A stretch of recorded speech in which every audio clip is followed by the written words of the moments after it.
সংবাদের ভিত্তিতে জানা যায়, সুন্দরবনের কুখ্যাত ডাকাত ছোট সুমন বাহিনীর সদস্যরা বাগেরহাটের মোংলা থানাধীন সীমান্ত খাল সংলগ্ন এলাকায় অবস্থান করছে।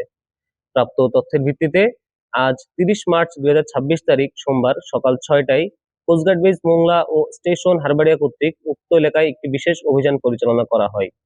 অভিযান চলাকালীন সুন্দরবনের কুখ্যাত ডাকাত ছোট সুমন বাহিনীর একটি আস্তানা চিহ্নিত করে তা ধ্বংস, ওয়াকিটকি, রান্নার কাজে ব্যবহৃত নিত্য প্রয়োজনীয় দ্রব্য সহ আরো অন্যান্য আনুষঙ্গিক মালামাল জব্দ করা হয়। এ সময় কোস্টগার্ডের উপস্থিতি টের পেয়ে ডাকাত ছোট সুমন বাহিনীর সদস্যরা সুন্দরবনের গহীনে পালিয়ে যাওয়ায় কাউকে আটক করা সম্ভব হয়নি। জব্দকৃত মালামালের পরবর্তী আইনানুগ ব্যবস্থা গ্রহণের কার্যক্রম প্রক্রিয়াধীন রয়েছে। আমরা দস্যুদের উদ্দেশ্যে বলতে চাই, সুন্দরবনকে দস্যুমুক্ত রাখতে বাংলাদেশ কোস্টগার্ড ভবিষ্যতেও এ ধরনের অভিযান অব্যাহত রাখবে।